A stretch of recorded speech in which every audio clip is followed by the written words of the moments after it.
Hey guys, I know I said that we didn't have any more leaks for a while, but we do. And there's a decent amount to go over this time. It's not going to be the longest leak video ever, but we have a new skin, which is pretty cool. We have some borders, some info on the new event coming soon for Dalia. And then we also have the main thing, which is going to be Chaotic and Arbiter packs, which I'll get to in a second. But before we get into it, I have to say thank you very much to Aressus and Rokonshi. Once again, they help me out a ton and they do most of the work, if not all the work. I just make the videos. So big shout outs to them. And you might notice that the setting is a bit different because I am actually on the Discord server. The Discord server is essentially a place where if you I mean it's a normal Discord server, but it's also a place where you can get some early leaks, some leaks on early things. Because like this was leaked maybe a day before, so if you wanted to see it early, just join here. Link will be in the description. But let's get into it. Enough yapping out of the way.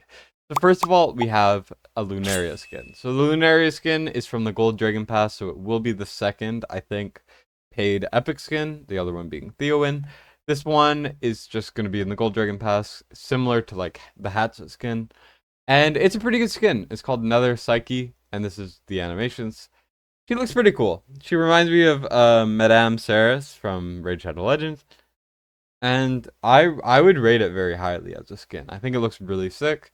And I'm excited to see other people use the character in like arena. Cause I'm sure as hell not gonna buy it because it's expensive. But I think it looks pretty cool and it's interesting. So that's coming pretty soon. Next up we have this, which is an exclusive avatar border, and it's for the Demon's Gauntlet, also known as the Demon Crusade. It's kind of translated a bit weird, I assume, but it's essentially just an abomination border, and I really like borders, so it's worth mentioning.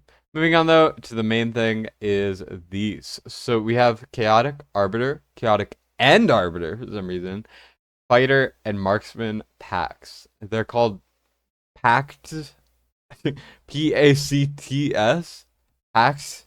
Ugh, packed. That you had you could you do you want you could do so you I can't speak English, but you get what I mean.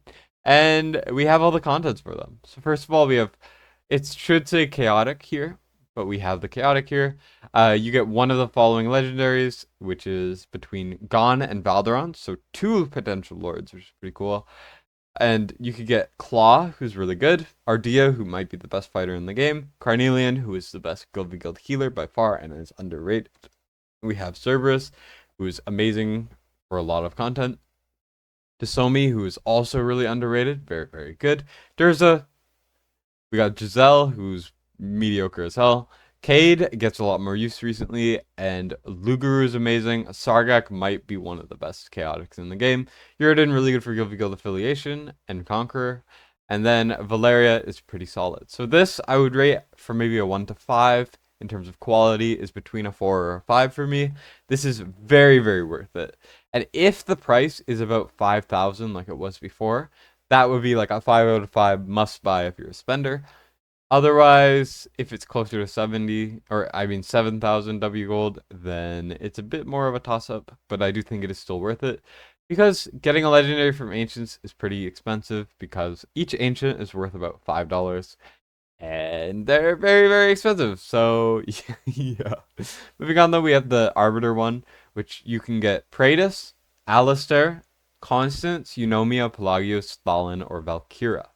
And I think this one's like a 4 out of 5, purely because Praetus, one of the best characters in the game. Alistair, not too great. Constance is pretty good, but is in normal summons. Eunomia is amazing. Pelagios is really good. Most mad teams in their guild field defense actually use Pelagios. I will have a video dissecting their comps in a little while, hopefully. It's a lot to edit. Thalin is pretty good, and Valkyra is really good, but also from blue shards. So if it is priced higher than like the Infernal, Piercer, the other faction bundles, then I think that one gets worse. But otherwise, it's pretty good.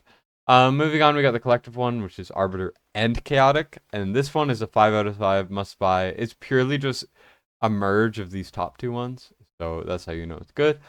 And then we get to the kind of interesting ones. It was a matter of time for them to start doing it based by class instead of faction, since they did all the factions except for the ones they're doing right here. And this one's not bad. It's you can get Araka, Abomination, Arrogance, Cerberus, Absent, Kineza, Magmus, Salazar, Valeria, Valkyra, and Zillitu. So to dissect it a little bit, Araka is good, Arrogance and Cerberus are good, and then Valeria, Valkyra, and Zillitu are all pretty good. But the rest is kind of bad. Salazar is power crept, might be the most power crept character in the game, not too crazy anymore. Magmus has always kind of been mediocre. Same with Kineza. Absent sucks. And Abomination is free and also not that groundbreaking. So I personally would rate that like maybe a 2 out of 5 or so. It's nothing too crazy. But then we get to the Marksman. So the Marksman, the reason why this is a 1 out of 5 for me is because we don't have a Lord. So maybe when Yovar comes out this month, which he should be next week or next weekend, coming up pretty fast. Maybe he'll be added and then this will be more worth it. But currently in Alora, Calypso, Cratch, Hatset, Hex, Kai, Nyx, Setrum, Silas, Razak, only 4 of these are really good or even worth it out of like the 10, which is Setrum, Silas, Hatset, and Hex, which are all really, really, really good. Some S tier heroes. Everything else is pretty mediocre, if not terrible. So I would not personally get that. Moving on though, we have stuff on the Dalia event. So as you can see here, I'm just going to go into it a little bit. Spoilers ahead, so skip ahead if you don't want to spoil any of the lore or the kind of, story. So just skip ahead a little bit. But moving on, we have the Edge of the Mire on the first of 5 story stages, which is the Watchguard and Cursed Cult convene in Blackroot Bog with Dalia at their helm, sorry. I can't speak English today. And essentially just Watchguard and Cursed Cult are going to a location. And then we get Madness on Earth. The wetlands saturate with blood as more enemies pour in. What have the heroes awoken? Essentially, more minions come out after the events of the first one. That sort of thing.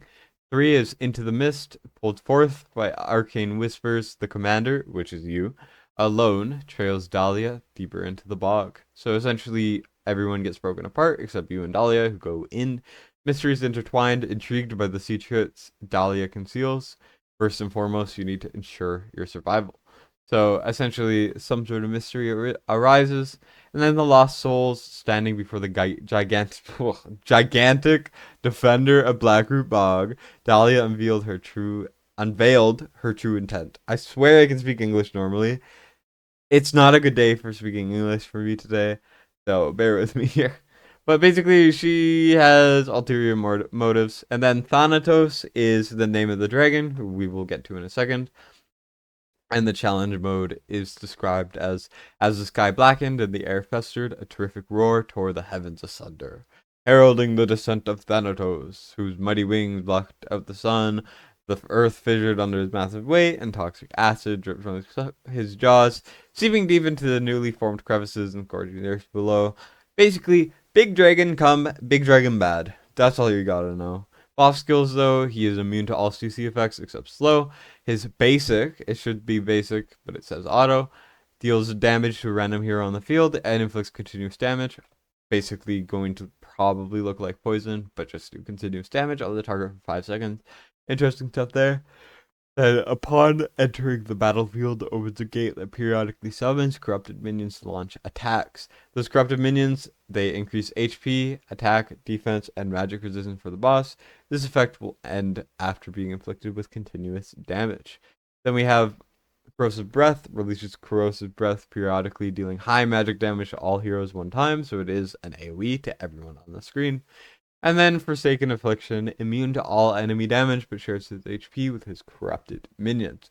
When a corrupted minion perishes, it receives damage. And then these are what the stages kind of look like. Pretty interesting here. I personally really, really like this dragon stage. I think it looks really cool. Essentially, minions are going to come in, and then you have to kill them to do more damage to the boss. that sort of thing. I don't know if the boss will be damageable. It's kind of confusing in the skills. So leave a comment if you think you know how it works, because my brain is not working today. But anyways, we have all of these stages, and then we also have animations. So I assume this is kind of when he spawns in, he does a roar, or maybe that's probably his AoE ability. I'm not sure. It's kind of hard to say, but then there he does something, and then I think this is when he comes down, because I think he's being held above the screen because these assets are like separate from what you see, and then he falls down, does a roar, and then the battle starts, and that's kind of what I assume there. That's his death animation, and that's about it. So we're gonna get that pretty soon, and that's pretty hype. So I'm very, very excited for the Dalia event. It's going to be probably one of the coolest events that we've ever had, and overall, just a really good time. Also, something Rokonshi said, once again, shout out to the GOAT, Rokonshi and Aressus. I should say goats, sorry. Goats means greatest of all time, by the way. Anyways, so when the global servers are updated, he's gonna try to have a calendar of the summoning events or the summoning banners, and I'll try to get that out for you guys when he posts it. But stay tuned for that. Bit of a sneak peek. But yeah, so join the Discord if you want some early leaks. And like and subscribe. It helps me out a ton. And yeah, that's kind of everything I have for you guys. Stay tuned for these things. And if you have some thoughts, feel free to share them. And I always read my comments. So I will definitely be checking them out. But that's about it for me. Thank you guys for watching. And Destined, signing out.